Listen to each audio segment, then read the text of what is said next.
But there is a reporter on the coast talking about the hurricane, how dangerous. Like, don't be out here. It's crazy. The wind is blowing. They do that on the ground reporting. I know exactly what you're talking about. And behind the reporter was a guy dressed in a panda bear suit, dancing around on the beach.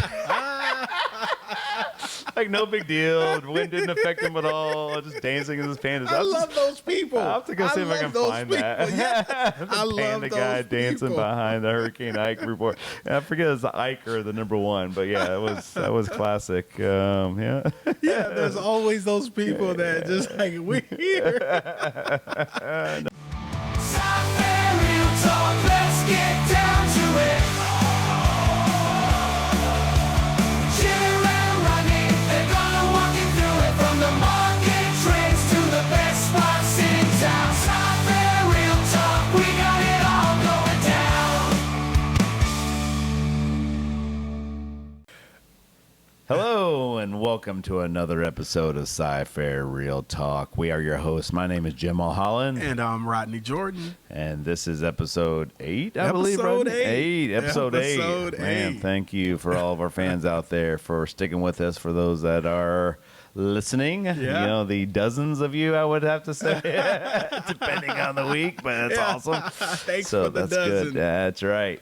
So, man, busy week. I'm glad we're getting the show in this week based on the craziness of last weekend. So it has been crazy. So it's Thursday, May 23rd when we're recording this 2024. And last weekend was one of the craziest weekends for like an unnamed storm in the Houston area that I can remember, if ever. But yeah, no, that was definitely a lot to talk about there. What else is going on, Rodney? Well, we have a lot going on. I pulled some fun facts because we got a lot of serious stuff to go into today, Jim. On this day, May 23rd, I'm going to read off some things for you. Feel free to lay some thoughts in.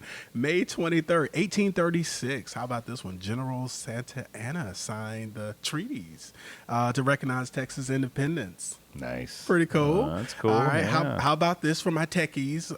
The first telegraph line in Texas was established on May 23rd, 1854, connecting Houston to Galveston. Oh, the big city of Galveston. There we go, That's a little foreshadowing for some conversations later. It is. Galveston was a big town back then. Houston was a tiny little suburb. Yeah, yeah, in the 1850s. Nice. Yeah, I'm excited to get to some of those things in this segment. And lastly, of course, we can't forget about our sports fans. On May 23rd, 1959, the Houston Colt 45s, later renamed the Houston Astros, played their first game in Colt Stadium. Nice, Colt How Stadium. about that one? Yeah, Colt 45s. Retro. Well, we're here, Jim. It's May 23rd, 2024 now. Yeah. And look how far we come. And there's a lot of stuff going on. And if you're ready, I'm ready. Oh, yeah. Let's get to it. Let's get into our favorite section. And we call it, let's see if we can do it.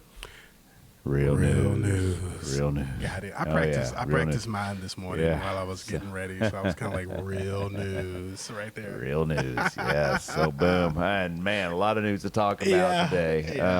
So let's start with the storm. Yeah. So, I mean, it's for those people that are unaware or maybe listening to this later on. So it was Thursday. Yeah. Last Thursday, right? Yeah. There was a little storm. I was supposed to have a baseball game that night. I thought it was I remember looking at the forecast, like, I don't think the storm's going to hit till later. And even then, it was just a little bit of rain. It wasn't supposed to be that bad. Yeah, we had a normal day at the office that day. We're kind of just like nothing out of the ordinary. Yeah, it was a normal day. And then, the home about 5:30. I remember the phone going off. Like, what the heck is that noise? It was like looking at my phone. It was a tornado warning. Like, what is going on? Man, crazy. And then it hit the fan. I was just gonna say it just happened. Yeah, it was one of those things. It just happened. Yeah, the skies opened up and the rain and the wind and the hail. Did you get hail at your house? We didn't get any hail, just a lot of the high winds and things like that. But I heard about the hailstorms. A lot of people had it. Yeah, it's weird. It was different areas were telling like these different stories and accounts from the storm. Right. no, it was crazy loud on the windows, the hail, and but go looking outside and just the sideways wind, straight line wind. Learn later it actually has a name for these straight line windstorms. You know what the name is? I tried to learn it. Yeah, Let's Priscilla was here. She could tell us the name because it has a Spanish connotation, but it's Derecho. Derecho. Derecho. Derecho. Or Derecho. And that's what it did, Jim. It came directly at my house. It was just like, I'm coming Derecho at you guys. But yeah, it was one of the longest ever. It was like a 400-mile storm. They said it went from Texas to Florida. There was damage from these winds from pretty much every state between here and Florida. But no, it was something to behold and to watch, and then the aftermath, right? I mean, so I know it sounds like you had a little more damage than I had. Yeah, we had a lot. I will say this is my first ride with the Houstonians, and I'm gonna tell you, brother, I'm now understanding more of the Houston Strong, because this isn't your first rodeo. This isn't your first ride. We've been here. But you guys you just like, okay, we have a storm. We start rebuilding. Like instantly, everybody gets into this mode. So it's really good. I know you helped out a lot of your neighbors and people just calling and staying in touch. And it does kind of bring us together a little bit. Yeah. Yeah. It's usually the way these things go. But, lots of damage in Bridgeland. I know a couple of houses were completely just destroyed, just brought down. There were homes under construction that were brought down. Yes. I drove by. So on Friday we had no school because we had no power. Pretty much all of Houston area had no power. It's crazy how widespread the power outages were. But we decided to go to the movie down in Katy, and I say pretty much all of Houston had power. Apparently, Katy was completely normal, everyday Katy. Yeah, it was like a normal world. We went from Cypress down to Katy, which is only a 15-minute drive, and it was just business as usual down in Katy. But between going down Highway 99 Grand Parkway from Bridgeland down to Katy, we drove by the high-tension power cable area, and those things were completely destroyed. It was like they're twisted. It looked like aluminum foil after a wild barbecue. It was crazy. I actually have a little video of that, and so I'll overlay it on when I do the video here. But but no, it was crazy. I took a video when we drove by, and I was like, man, we are not going to have power for weeks. I mean, if that's what they gotta fix, it's going to be a long time.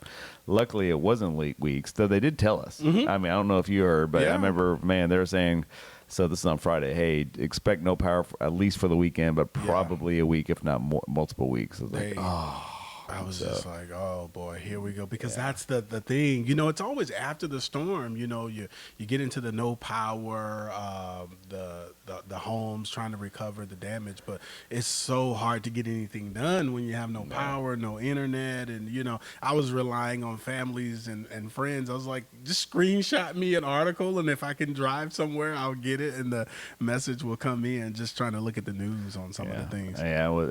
Speaking of it, so no power, so we had no internet, and then because you have no home internet, the cell towers were getting overwhelmed. Not to mention, I'm sure lots of them were damaged. So just to get a signal to text or to call, I'm still having issues today. It's been a week. Yesterday, some stuff. But it's just impossible to talk to anyone, to communicate, to see what's going on in the outside world. It was interesting. I'm glad we kind of kind of back on the path to normalcy a little bit, but I even still had got some cleanup going. So we had, we have solar panels and Tesla Powerwall batteries. So it's we're kind of made for power outages. Yeah. But of course, the day it happened, it's cloudy all day. So we had our batteries were almost dead. We had a little bit, but not much. And I was doing pretty good of conserving my energy. I mean, I'm going to make it at least through the night with ceiling fans going, turn off the AC, but we got lights, we got ceiling fans. I forgot to turn off my pool pump. So 4 in the morning, unbeknownst to me, pool pump turns on, drains the rest of my battery. So by 6 a.m., we are completely out of power. Of course, that Friday, completely cloudy. So our solar panels are not generating any power. Yeah, we didn't do that well. Neighbors had generators. I heard a lot of generators. Yeah, going off. so that was. They were nice enough to let us plug our refrigerator into their generators. Yeah. That was nice. Long extension okay. cords coming over, but yeah, it was something. But yeah, so I'm glad. I mean, for us, it could have been worse. Oh yes. But yeah, I'm glad it didn't get the worst of it. But yeah, thoughts and prayers those people did have. I want to say there was. 5 to 7 deaths. Yeah, we lost some souls. Yeah, we lost some souls did. doing that, So, man. It was just hearing some of the stories. A lot of people were just, again, like we just said, they were caught off guard. Right. I mean, literally, you and I think we were at the office that day, and we were like, okay, got to go coach the game. And I'm like, all right. And it was, I definitely didn't have it on my calendar. Did you have a storm on your calendar? I didn't have it. I didn't get the invite. Yeah. But it just popped out. And we talked about this, I think, the previous episode, 2 episodes ago, how storms work in Houston. Yes. How it'll be nothing, and then the bottom drops out. And Boom. that's exactly what happened on Thursday. So, boom. Yeah, so we were saying this episode kind of wrote itself. Here's something I found in the article. The National Weather Service reported during that storm, we had winds over 100 miles per hour. And they were saying, some people were saying 1 to 2 tornadoes. Did you hear anything? Yeah, I heard confirmed tornado in Cypress. Confirmed that. So I think that's what hit the power lines that were all messed up.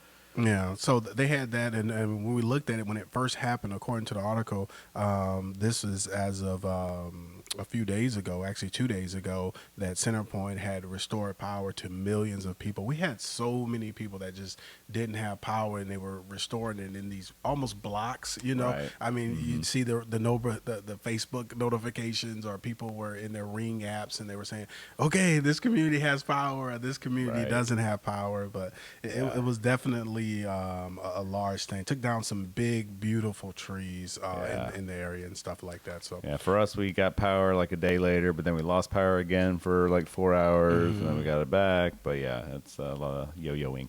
Yeah, it's almost like what we thought about. I want to, for the listeners, those that go to our website, scifairrealestate.com, did publish a blog on preparing your home for storms. So we are right now officially, I think, 8 days, 8 to 9 days, depending on when you're watching this. But right now, as of the 23rd, we're 8 days away from the start of hurricane season. Okay. So we have the naming, and I just give a little prediction of what they were saying. We're below average, they're predicting right now for storms. It depends on who you talk to. They have no idea. I know. And they always say El Nino, La Nina, it's going to make it worse or better, but they have no idea. You got to just go roll with the punches, right? Why do you even predict?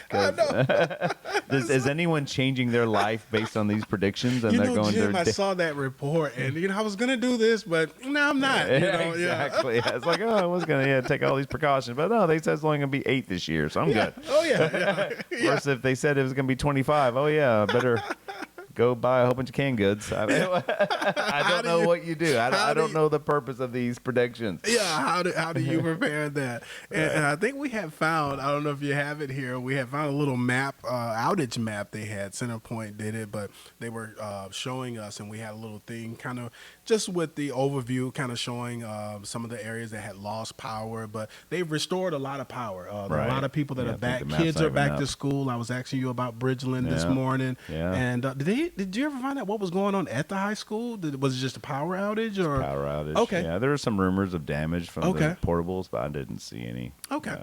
As far as I could tell, portables look fine. But yeah, kids are back at school. So last week of school is next week. So happy that they were able to make it back yesterday here in Cyfair. So everything is back to normal.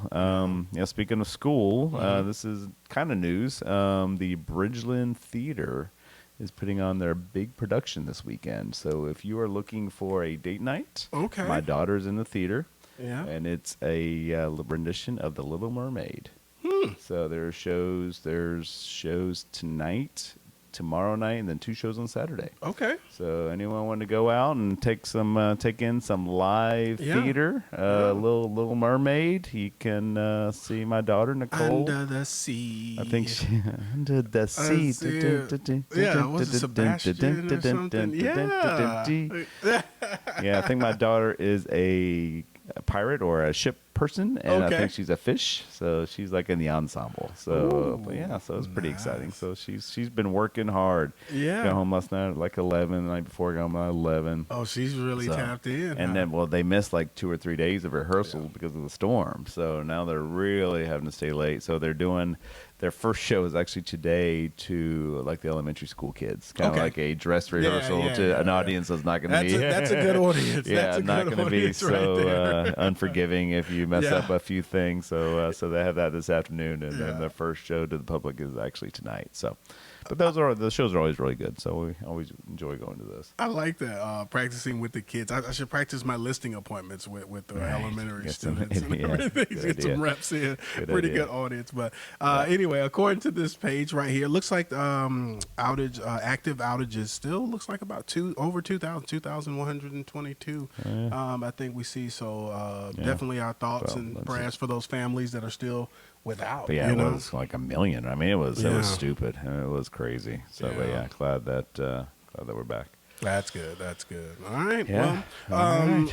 lastly, in our last little segment, we got a little National Association of Realtor news, a little settlement update. Yeah. I'll bring that I've up been here. wondering about this, how they're going to work on this. So, Yeah. again, we haven't talked about the settlement in a few weeks, so Mm-hmm. it's kind of the first time that something's come up. So, what's the news? And a lot of the stuff that people are worried about, you and I said it. Let's give it some time and let's let more of the news come out. Let more decisions get made, and then we'll go from there.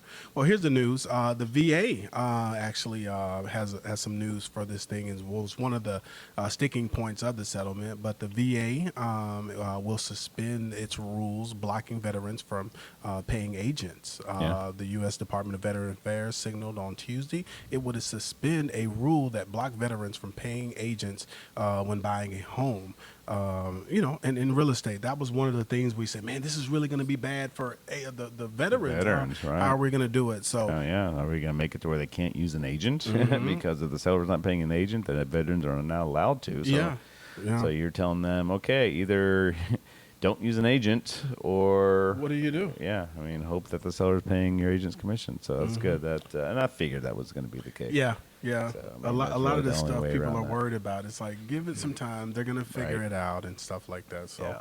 yeah. But again, we'll keep you updated. We're not gonna chase the headlines. We're gonna go in with pointed things that are impacting people with regards to the settlement and things Yeah. like that. So, big news from the VA. That was a good move, especially Yeah. for all the veterans and active duty members.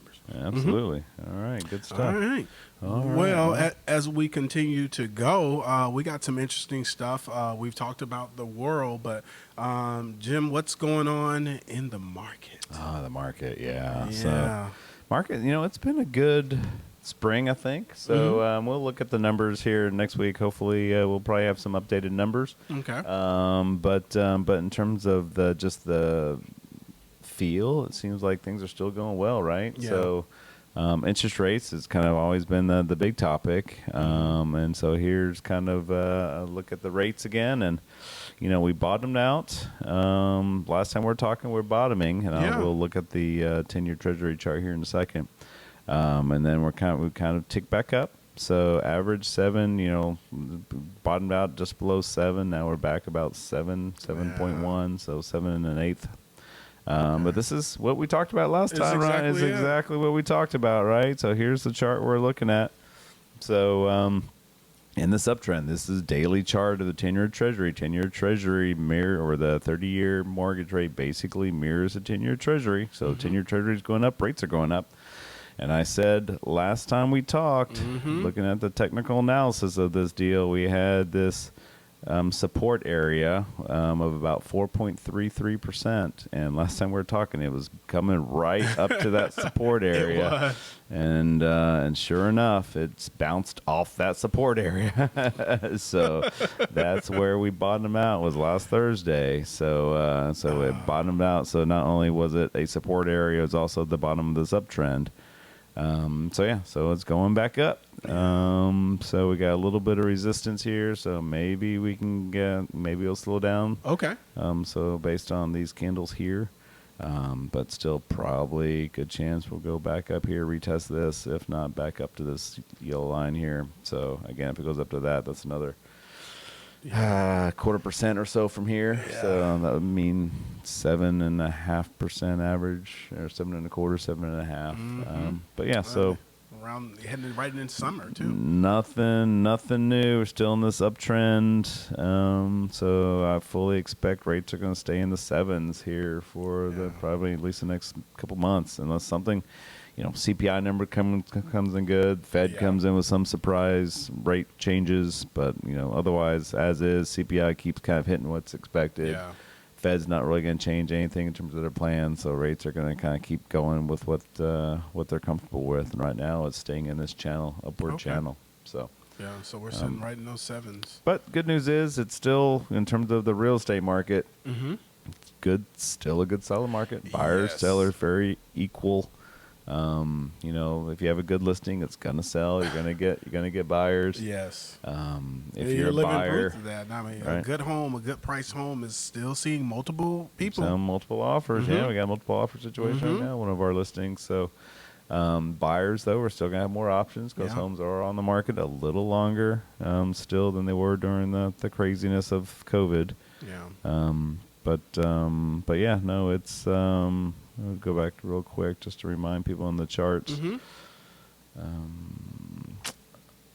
But yeah, no, it's again. Here's all of Cypress area, but the prices are where we expect them to be. I mean, they've been level for basically 2 years. Running 2 years we've been level. Days on market is going down just as expected. We've talked about that many times. The days on market will go down. Go back and listen to the previous episodes. It's all there. Right. So, you know what? Still, and I think we talked about this before. It's still, and one of my sellers, we talked about this.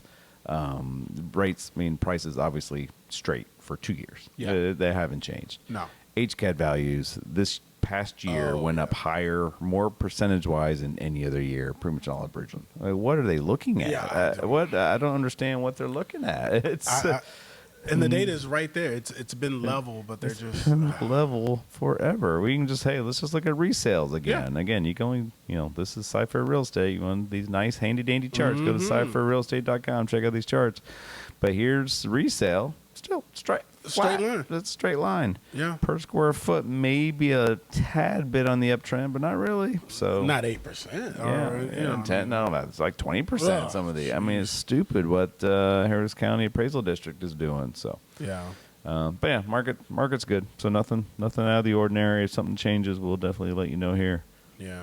If you guys are listening and you're from Harris County, please let us know. We'd love to. We would love to hear. So we need what you got going on. We need to have a guest or one of the companies on that actually fights those and just kind of get from the horse's mouth what's going on. So we actually know someone pretty well that does that. So we have to have him on as a guest and get his thoughts on. Have them come tell us what's going on and everything like that. Absolutely. So. All right. Well, that's the market. So what else is going on? Well, we started. We were telling everybody, of course, we've had that's one of the things with just the Houston area is the unpredictability of the storms and, the weather. I mean, we can have a hot summer, but we can also snow. So I mean, ice storms can be devastating. This is a unique deal here, right. But you put us a good list today. What do you have? We have a top 10 list. We've done master plan communities. We've done schools. Builders. We've done builders. Right. But now, in I guess right on pace with the season here, you got a great list for us here. Right. Well, we want to do something that was kind of fitting for the episode. So Houston's kind of known for its storms. So.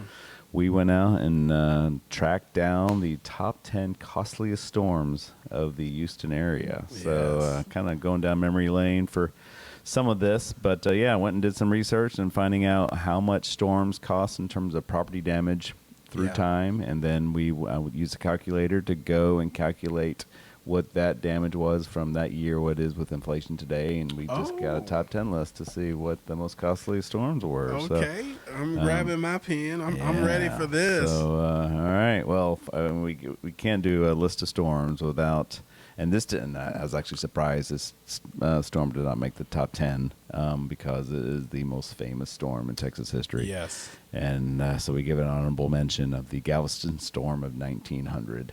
We were talking about this a little bit before the show, but this is probably the biggest storm in terms of changing the landscape of the United States. Yes, it completely changed it. Deadliest storm in the history of the United States. But a lot of people don't know. But before this storm, Galveston was like the hub of finance. It was kind of like Wall Street. It was where everyone wanted to be. Galveston was the main city to be. Houston was the little suburb. So we're talking about the telegraph thing. You know, it was like, oh, all the little Houstonians got to talk to the big wigs down in Galveston in the 1850s. So because of the telegraph, because Galveston's where you wanted to be, not Houston. Yeah. And then the storm hit in 1900, basically just destroyed the entire so many people city. And it was never the same. I mean, it's still a great town, a great city, and they built the seawall, built the whole town up. I don't know how many feet. I'm going to say 15, 20 feet. I have no idea. I'm just throwing numbers out. But they built the seawalls really tall to help out with this, and they changed some things. But it was flooding, winds, just a lot of lives lost, a lot of destruction, a lot of devastation. I mean, $1,930 million in estimated damage. Wow. Which is $1.12 billion today. In today's, wow. Which, and again, that didn't make the top 10. No, exactly. Yeah, that's what I'm saying. It's like we're just getting started, people. Yeah, get comfortable for this segment. And I'm going to guess that's because there just weren't that much. I mean, 1900, there weren't that many people still, so there just wasn't that many homes to get damaged and businesses and that kind of stuff, even though it was one of the biggest cities in the country back then. But still, 1.12 billion, a lot of damage. But yeah, crazy storm. If you don't know about that storm, definitely go do some research online. It's a lot of stuff from that storm. There's a lot of good books written about that storm. And surprised I haven't really made any good movies. It seems like be a good movie. That would be kind of interesting. It's literally the deadliest storm in the United States history. You might be on to something.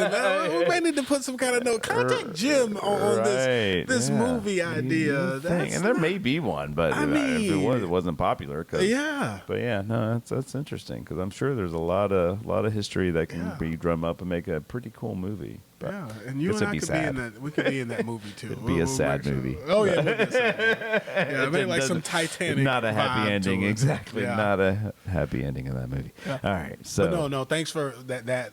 Again, a great mention, honorable mention there. Yeah. And again, that's one of those storms. You learn about it, right? When you're learning. And it's before hurricanes were named. So again, just like number 10, and I admit I'm not familiar with number 10. Okay. It is the Galveston storm in 1915. Okay. So poor Galveston. 15 years later, it's like we're rebuilt. Woohoo! Yeah. They built a whole seawall and recovered it. And, oh boy! And then 15 years later, boom, another $50 million in damage.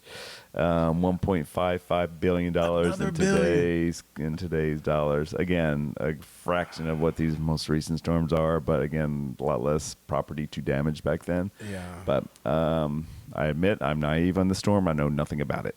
Wow. Other than when I did some research, the storm popped up. So there you go. All right, number 9. 1994 Houston flood. 94. And I have to admit, this may not, if you were doing your own research, this one may not pop up for you. Okay. It popped up for me because it had meaning to me. Okay. Sounds like we're getting ready to get a story. So I was curious on what the economic damage was on this flood. So this flood happened on my 21st birthday.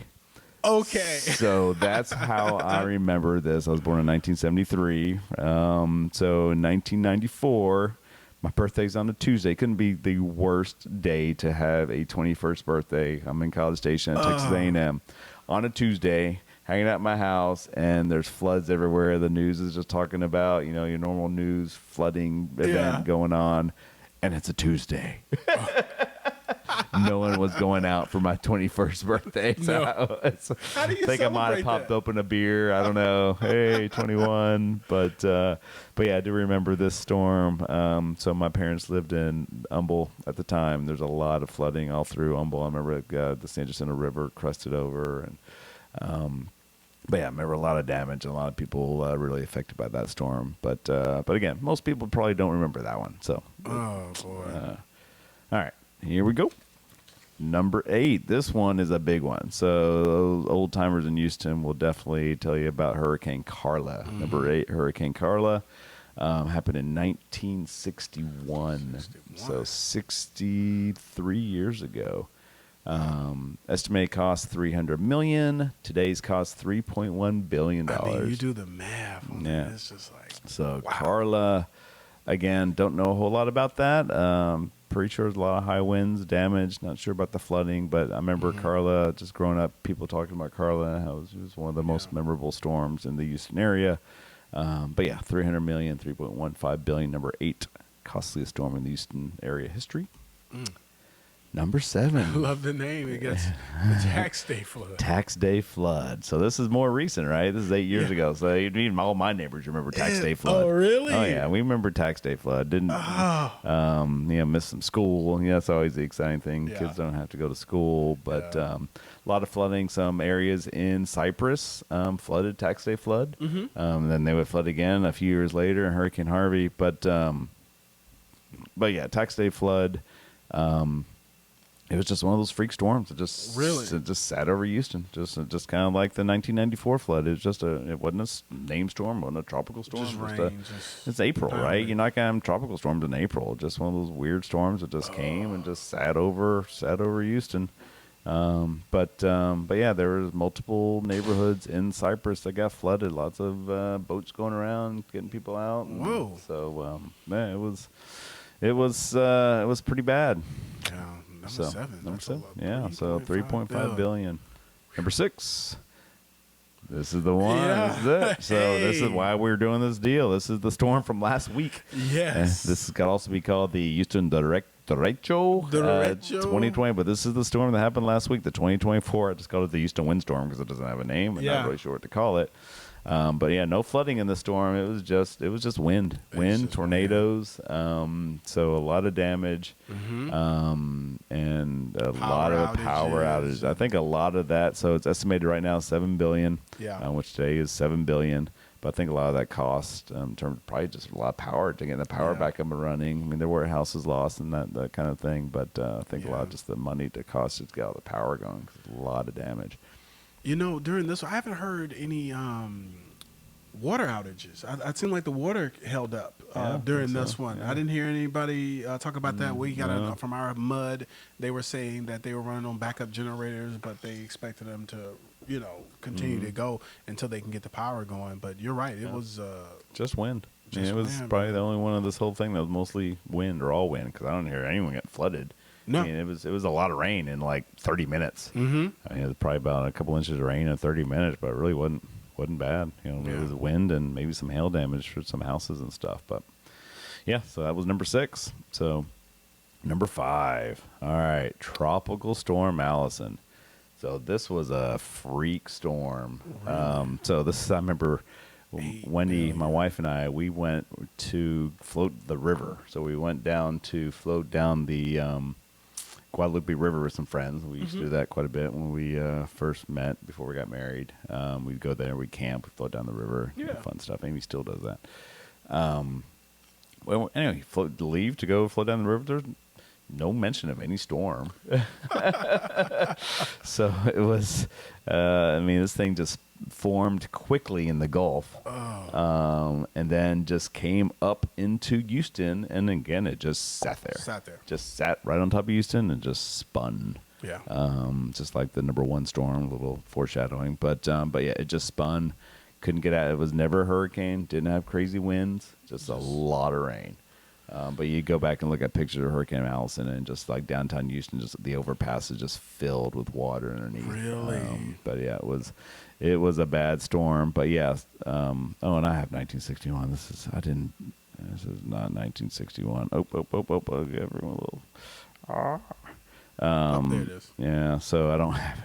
But it was not 1960. It was 1998, I believe. But yeah, so $5 billion in damage, $8.85 billion damage in today's dollars. Funny, I still have the Hurricane Carla year on it, but yeah, I believe this is 1998. Hold on, I got it right here. I got you. Hurricane Tropical Storm Allison, landfall, 01. 01. 01, June really? 01. Oh, I'm completely Yeah, well, off. that's according to Wikipedia. You guys may have to fact check that. All right, yeah, so June 01. So, anyway, but yeah, so that was, again, not a lot of wind, just a lot of rain. So, but yeah, Tropical Storm Allison back in 01. And that does make sense because I did live in Coast Crossing. I do remember living in Coast Crossing when that hit, because calling our neighbors and trying to figure out what's going on with the flood, because we're in the middle of Central Texas and had no idea, and we're just kind of getting news reports about the crazy flooding in Houston. So yeah, 01 sounds right. That's what they were saying. It was just torrential rains just dumped on it. Just wow. Yeah. It didn't move. It just sat there. That's what the article was saying. Yeah. So that was something. All right, number 4, Hurricane Rita, 2005. So this is interesting. I do remember this one also. 2005, $10 billion estimated cost, $16 billion in today's money. So we're starting to get up there in cost. So Hurricane Rita, I think the reason this was as bad as it was a bad storm. It didn't really impact Houston, but it was on a beeline to Houston. And it was like a few weeks after Hurricane Katrina completely wiped New Orleans off the map. So Katrina was such a big storm. Rita, I want to say at some one point was even bigger, like a Cat 5 in the Gulf of Mexico, headed right toward Houston. Everyone freaks out, which, they probably should because of what they're seeing, but everyone freaked out. Really? I mean, I know. Can you imagine that, though, just at that timeline? And then all of a sudden they're like, you're telling me another one? Yeah, it's coming right to Houston. So everyone tried to evacuate. The entire city of Houston tried to leave all at once. That was the disaster I remember anyway in Hurricane Rita, and just seeing the news reports of everyone stalled out like on I-10, like the entire freeway. It was just wall-to-wall cars and people running out of gas, just sitting there on the freeway having to leave their cars because there was nowhere to go. They're out of gas. They're hot. I want to say it was in August or September, so it was hot. And, just tons of cars having to get stranded because they couldn't evacuate, and just people sitting on the freeway. I was mixed into that. At the time, I was stationed in Fort Polk, Louisiana, just above Lake Charles, and a big part of our mission was fueling. We're trying to let people fuel up and be a fueling station for people trying to get to Houston. I mean, Interstate 10 it was just like a parking lot just with people. And I found something here, Jim. I'll let you listen. It says Hurricane Rita was the most intense tropical cyclone on history, recorded in the Gulf of Mexico. I mean, it was a beast. It was something to be feared. It was a beast, and what was the total on it? 16 billion. 16 billion. And we dodged a bullet literally because it ended up taking, like you say, Louisiana ended up taking a right turn and ended up hitting like Beaumont and Louisiana. It basically just kind of swiped the southeast part of the Houston area. So I'm a little surprised there's that much damage. I don't know, and when I did my research, why this one popped up. But I'm sure there was damage in Houston. There was probably a lot of cars lost and that kind of stuff from all that. But that was around that time too. You mentioned cars and the flooding vehicles and all that. You got flooding with this one. Yeah. So anyway, it's number 4, but definitely a memorable hurricane, but not because of the damage the actual storm hit, because it did miss us. All right, number 3. This is probably the most famous hurricane in Houston history, before the number 1 on this list. But this, and I did not live here in 1983. My wife Wendy did, and she remembers Hurricane Alicia is number 3. Hurricane Alicia, 1983, $6 billion in cost back then, which works out to almost $19 billion in property damage today. That's crazy. It was $1 billion then. Yeah. that's and Hurricane Alicia, I do remember hearing this. It was one of those weird storms that it just surprised everyone again. Because one of the big things about hurricanes versus like tornadoes is that you can see them coming, right? They're usually forming out in the Atlantic, and then you got days for them as they come in across the ocean, across the Gulf, to figure out what we're going to do. Hurricane Alicia, again, it's an A storm, so it's the first storm of the year because they name hurricanes. Right. Like Tropical Allison, another A storm. A is the first one. They just go through the alphabet. But apparently, Alicia was a random early or late cold front that came through Houston, stalled in the middle of the Gulf of Mexico, just enough to form a storm, a hurricane, that came back into Houston and just caught everyone off guard. No one knew it was even forming. It was coming, so no one really prepared. And apparently, it was a really powerful hurricane that just randomly happened fairly quickly.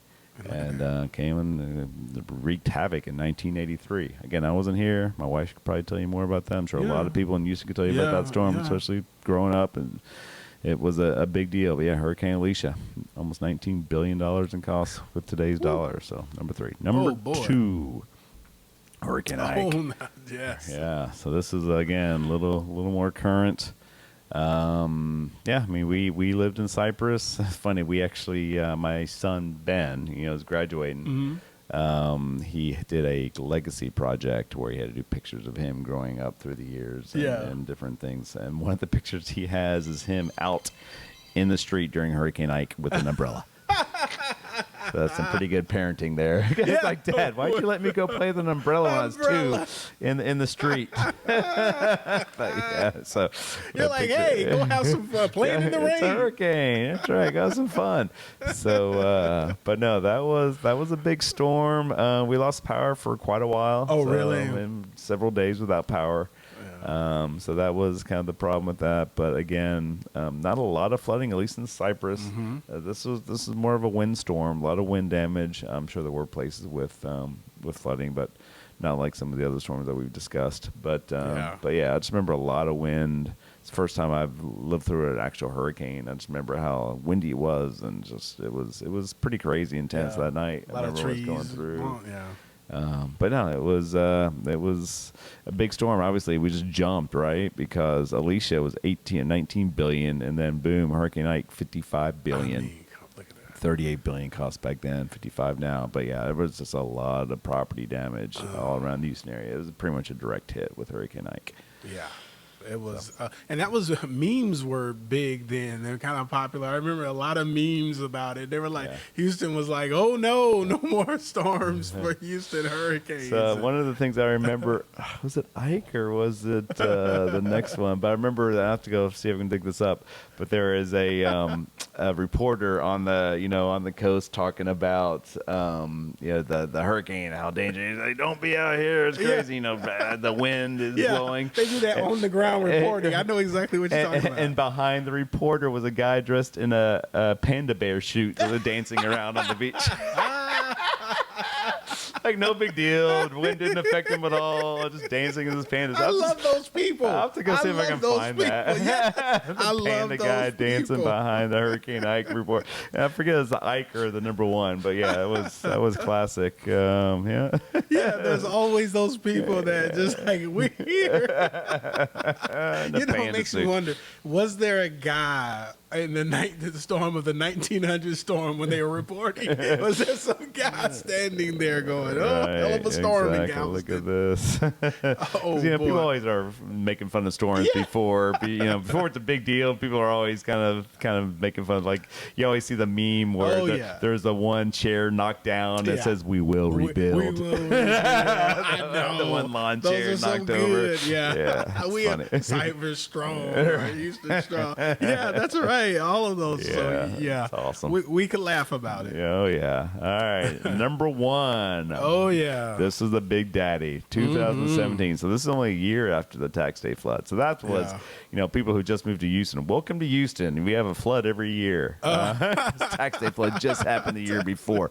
But yeah, Hurricane Harvey, 2017. Look at that damage. 120 billion in 2017 dollars, 153 billion in today's dollars. So we just jumped from 18 billion for Alicia to 55 billion for Ike to 153 billion in damages with Hurricane Harvey. Hurricane Harvey would not go away. No. It literally sat on top of Houston for days. Yeah. And it's like, this isn't stopping. It's never going to stop. It's going to rain for the rest of my life. Yeah. The report says started in August to the 25th, stayed almost to the end of August. It's like he moved in. It's just like someone coming to visit. Come on in, Harvey. Coming to visit. I mean, we went out and bought, I forget the name of the liqueur, but we made Harvey Wallbangers. That was the one thing we had, a Harvey Wallbanger party for that. Well, I mean, it was like you had company. And Frangelica or something, but it's just it's a screwdriver over, I think, with Frangelica. Anyway, we still have that Frangelica because who drinks Harvey Wallbanger if it's not a Hurricane Harvey? And so we still have some 7-year-old Frangelica at the house. Well, there you go. So Hurricane Harvey. But no, it was pretty much everyone flooded during Harvey. Everyone. Yeah. And if you didn't flood during Harvey, you're not flooding. Yeah. Oh yeah. You're good. That was a good. test. So we're in Bridgeland, and no houses flooded in Bridgeland, which is crazy. So kudos to Bridgeland. Yeah. Some of the shopping centers at the front of Bridgeland flooded, but the actual houses didn't. But we did have water up almost to our front door, halfway up our front driveway, front yard. I have videos of me walking by the fire hydrant in front of my house and schools of fish swimming around my feet. Oh boy. Yeah, there's people like finding fish in their front yards. I mean, it was just insane the amount of water that Hurricane Harvey left. Yeah. It was everywhere. Not a lot of wind in this storm. I want to say it was only a Category 1 or maybe a 2, but it wasn't a powerful hurricane. It just packed a lot of water, and it just wouldn't go away. Yeah, because it got downgraded here. Here's an article, Jim. Here's this. It says Harvey made landfall in the Texas coast of Port Aransas, 10 p.m. on the 25th, and pretty much moved in. When it hit, it was a Category 4, and then it just downgraded it. So by the time it went from Port Aransas all over here, they start losing power. Right. So, but it just moved in though. It just sat. So it was a Cat 4. So it was a powerful, but then it just kind of just downgraded, but then just sat, as a Category 1 or tropical storm, and just sat here. But yeah, I remember. Funny story from that is, we're trying to calm down my wife. Hey, it's no big deal, Wendy. And the rain's not very good. And my neighbor's like, oh yeah, no, it's fine. It's not going to get to your house. Yeah. And we side up to a lake, and the same neighbor came in, Jeff, came in and opens up my side windows and looks at the lake. Holy shit! Because it was literally like right against our window. I mean, the lake was like in our backyard. Wendy's like, I told you, it's right here. Yeah. It's like, don't worry about it. You're good. We're nowhere close. I told you. What is this? Yeah. So, but we made it. We didn't flood. My brother had to be evacuated. He lived in Black Horse. He still lives in Black Horse, but he had to be evacuated from a boat. Oh, boy. Turned out his house didn't flood and his neighbor's house didn't flood, but his neighbor's house flooded, and every house past that flooded going towards the lake. But it was literally at his front door. The boat came, and he says, "Yeah, my house is gone. Nothing I can do at this point. It's gonna be flooded." And got lucky, and that's where it crested, and never got into his house. Wow. Yeah, crazy. Wow. Yeah, crazy storm. But there you go. And that recovery took some time from Harvey. That was a project. $153 billion in damage is gonna take some time. So well, there you go. There's a top 10 storm. So So if you're in Houston, expect some storms. Yeah. There you go. That's it. So, all right. Well, that's a lot. Well, thanks for putting that list together. Yeah, I think it goes and getting everybody prepped again for hurricane season. Right. We're bringing something of value, so something like that. And you were like, Rodney, let's look at the cost of this thing. And when you went into I call it the hole, when you go in and you're in the charts and pulling the data, it was just interesting to see what came out like that. So that's interesting. And then this new storm made the list. Right. I mean, come on. Yeah. So crazy. That was pretty big. Yeah. All right. Well, let's get to a spotlight, right? Yeah. So, we got a fun one. This one's you definitely done a lot of deals, I'm sure, in there. Family members live in there. But let's go into the new segment. I mean, our other segment, which is our community spotlight. And which community do we have today? Community spotlight is Cypress Creek Lakes. Cypress Creek Lakes. Yeah, let me grab that. Ooh, I had it open. And Jim's going to our website, SouthFairRealEstate.com. You can find this community. It's made our master plan community list as well. Yeah, it's in the top 10 most sold master plan communities in the Cypress area. But yeah, no, it's 1,600 acre master plan community. They're not selling; they're sold out. But it's right there south of Highway 290. Let's go to Google Earth, Rodney. Let's show the people. So there we are. So there's Cypress Creek Lakes on Google Earth. Let's again, I'll zoom out. You can kind of see. Here's Houston. Here's the Gulf of Mexico, where all the storms come from. Cypress up here. You can see Copperfield, Bridgeland we talked about, and here's Cypress Creek Lakes, kind of right in the middle. This is Town Lake here. Yeah. Cypress Creek Lakes, Bridgeland. But yeah, 1,600 acres, master plan community, lots of lakes. Yeah, I saw that community gym. They topped out at approximately about 1,200 homes, large lots in Cypress Creek Lakes. And I was looking at that. I took a drive through yesterday. Just wanted to see the damage and see kind of how things were going. But they're doing pretty good. Large lots over there. And some of them, yeah. There's all different size lots. But the original section and this section 1 over here is the northern part of Cypress Creek Lakes near Cypress Creek. Closer to Highway 290, those are going to be mostly the bigger lots over here. Yes. So lots of nice cul-de-sac lots, lots of lakes. There's a nice splash pad. I used to take my kids when they were young. We used to take them to the splash pad a lot. My mom and sister used to both live in Cypress Creek Lakes, so we're there quite a bit. But yeah, we'd take them to the splash pad. But they've opened since then. They've opened a couple pools. Yep. So there's a pool here, a little community pool. Yeah. And then they have a whole rec center with a gym and another pool right there off Tuckerton. So Tuckerton's on the southern end of Cypress Creek Lakes.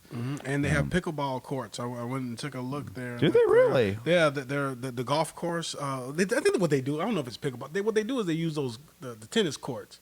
And I think it would be is that the new one or the old rec center? This is that's the new the one. main That's rec the center. old. That's the main one. Yeah. Yeah, I think it was So the do tennis they? course. Because no, and I got to tell you why I'm questioning you here, right? Yeah, You're probably right. You may be right because. Go ahead. But when I did my pros and cons of Cypress Creek Lakes back in 2012, one of my cons was they had no tennis courts. That might be and if they made them, that's good. But I don't remember them actually adding tennis courts. Yeah, but, stay tuned, people. We'll do a little dig on that. I need to fact check that. There might be some fake news in there. Yeah, let me double check that. So, but to be fair, I mean, they kind of do has tennis courts because one of the the nice things about Cypress Creek Lakes is in the neighborhood are 3 of the best schools in Cy-Fair ISD. Yes. So in the neighborhood is Warner Elementary, Smith Middle School, and Cy Ranch High School, right in the middle of Cypress Creek Lakes, right there at Cypress North Houston and Fry Road. Yes, you do. And there you can go use the tennis. Well, I don't know if you can use the tennis courts, but there are tennis courts at Cy Ranch. Okay. Well, there you go. Look at that. So if nice you can somehow sneak into Cy Ranch and play tennis, there are tennis courts in the neighborhood, but they happen to be tied to Cy Ranch High School. Okay. So, Okay. That may be. Is that near the across from the Chick-fil-A? Yeah, new Chick-fil-A's right here. That's the area I went in from. Yeah, Chick-fil-A's right here. And McDonald's. Yeah, Brandon, that was exciting, by the way, when they opened that Chick-fil-A next to Bridgeland and Cypress Creek Lakes right there at Fry and Cypress North Houston. That was a big day. It's been, 6 months now? It's been open 8 months. But anyway, so that's still heavily frequented by the Mulholland family. So and it's a walk up and drive through only. I don't think they have seating in that one, right? Yeah, it's outdoor seating. Outdoor seating, but otherwise you just order at the window. But yeah, so that's the new deal is no in-store dining. I guess it saves them some money. Yeah, I think it keeps the kids from hanging out inside too. Right, yeah, especially we're so close to a high school like that. Yeah, it's probably a smart move. Yeah, good. Speaking of those lakes, Jim, I did pull this. It said that it has 100 acres of lakes in that area. Okay, there. So that was pretty neat. Definitely a lot of lakes, walking trails around all the lakes. So no, it's a nice neighborhood. Little more affordable than say a Bridgeland or Town Lake. That's kind of sandwiched in between. It doesn't have a conveyance or foundation fee, which is nice. I remember when I was selling these houses new. There you go. Town Lake and Bridgeland, who would say either side of it. If you sell, you have to pay 0.5%, of the fee. Cypress Creek Lakes doesn't have that, so that's definitely a plus. Yeah. So, and HEB, everyone loves HEBs right in the middle of Cypress Creek Lakes also, so very convenient to go do your grocery shopping. Lifetime Fitness, for those that don't know, Lifetime, huge gym, very nice gym. They have their own really big pool area and lots of stuff, lots of tennis courts there. Look, I think they have pickleball courts. Look at that, man! Look at all those pickleball courts. I didn't know they did that. Yeah, look at that. Yeah, they have tons of pickleball courts there at Lifetime. But But yeah, those are new because when my son was younger, Sam, he did tennis lessons and he would play tennis on these courts. So they converted these tennis courts to pickleball courts. Interesting. That makes sense. Everyone loves pickleball. Yeah. We talked about that in a previous episode. Everyone loves pickleball. It's picking up. I still haven't played. Got to get out there. I have to get you out there. Go get some rackets and go. But fun sport. But no, it's a good neighborhood. Again, another neighborhood we're lucky to have here in the middle of Cypress. But yeah, if you look at the pricing, I mean, it's so it's been kind of like the rest of the area, kind of been going flat line. Average home is selling for about, what is that? 600, 400. So if I do a date range, and we'll just say for the past year, see what homes are selling for there in Cypress Creek Lakes. Let's see.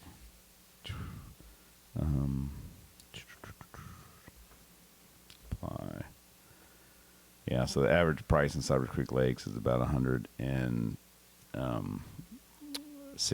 a square foot.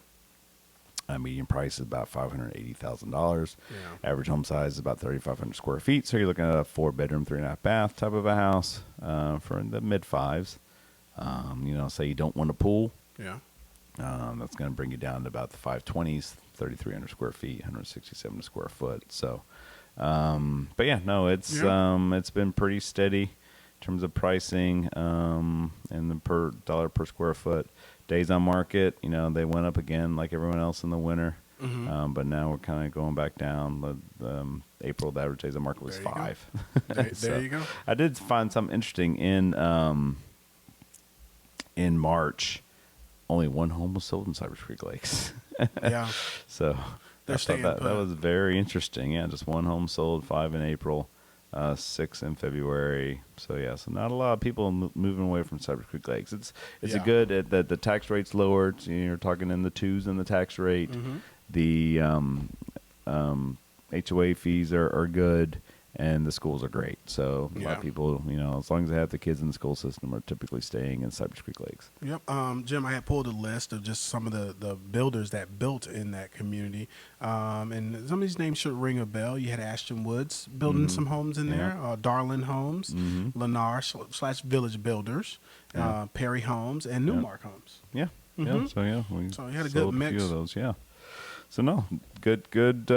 All the builders there are good, and everyone's been happy. Meritage, my mom had a Meritage home. Okay. So they're one of the builders in there. But yeah, no, it's a good neighborhood. So definitely, if you're looking to move in the area, I would definitely put it on your list if those kind of prices, and definitely take a look. Yeah. So. I like it. Any pros or cons for that? I mean, you mentioned some good ones. I want to recap some of the ones you mentioned. We talked about the lakes, the waters, the walking trails. I like the way, I'll give you one of mine. I like the way it feels in there. It feels very open. They got a lot of wrought iron fences in there, so you don't see those brown fences and this, over time. So that in one section that I was looked really, really nice in the larger home sects. I did mention the no community enhancement fee when you sell, so we've already mentioned that.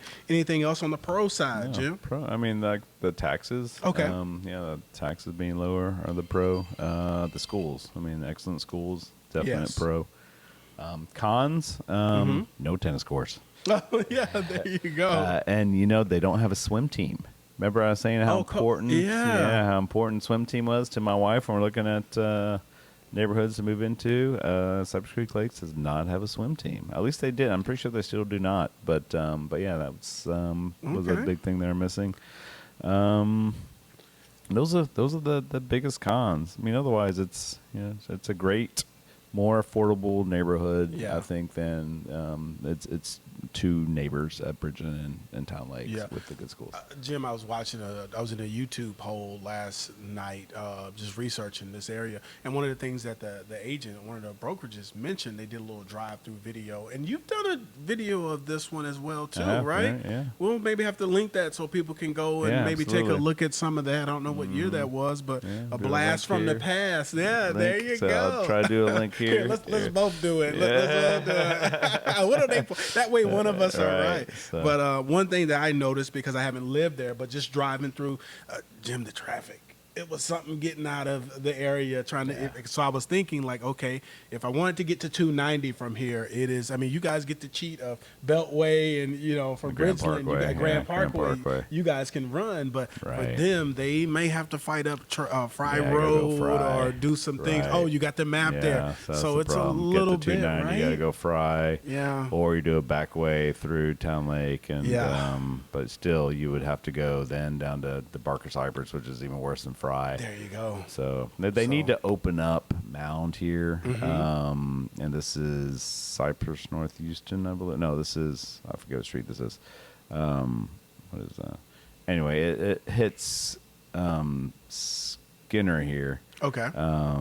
So I keep expecting them to open this to give us another outlet to 290. We need it. So they haven't done it yet. I know this is Town Lake, and this is all going to be commercial development here. I think they're waiting for that to develop, and that has to cross the train track there. Okay. But that will be another outlet to get out and help alleviate some of the traffic on Barker Cypress and Fry, because it's just horrible. Yeah. And it's just the other thing with this storm that would just hit. I mean, there's a lot of down trees and more lines, workers are driving on this area on this side of town. Traffic's even been worse. Yeah. So just like Mason eventually will go through, and that will help with some of the traffic in Bridgeland. But we have definitely some infrastructure improvements that can happen for traffic, because traffic in Cypress has not been good lately. Yeah. So. But we're growing. But overall, I like it. Like I said, great schools and things like that. Home of the Mustangs, Cypress Ranch. So beautiful. This was a fun one. It's right there. Yeah, it's good. It's right there, and definitely someone should consider. Not much inventory. I did put that. One of the things you mentioned that I think you said one sold or whatever. Yeah, so March, you got to have an agent that's keeping their eyes on the market, and when a good deal like that comes up. Yeah. You jump. So our own Tammy Bayo lives in Cypress Creek Lakes. Oh, so okay. An agent that knows the neighborhood well. Yeah, so shout out Tammy. Shout out Tammy. Boom. Oh, that's good. There we go. But so if you anyone out there wants to look at Cypress Creek Lakes or any other area, obviously we're here to help. We got agents to help. So so I think that's it. I think that's a show, right? I'm looking over the notes. It looks like that's the show. All right. Well, that was a good show. It's just been a week. It has, and I think that's our longest show. It's an hour on the dot right now. So, but I think it was worth it, because there's a lot to talk about this week. So nicely done, Rodney. Boom. Great job. And this one, we thought about it together. So we were like, let's talk about the storms. Yep. All right. Well, appreciate it, guys. Thanks again. We'll see you next time. Thank you guys so much. All right. My name again is Jim O'Holland. And I'm Rodney Jordan. And this has been Sci-Fi Real Talk. We'll see you next time. Bye-bye. Real talk with Jim and Rodney, they got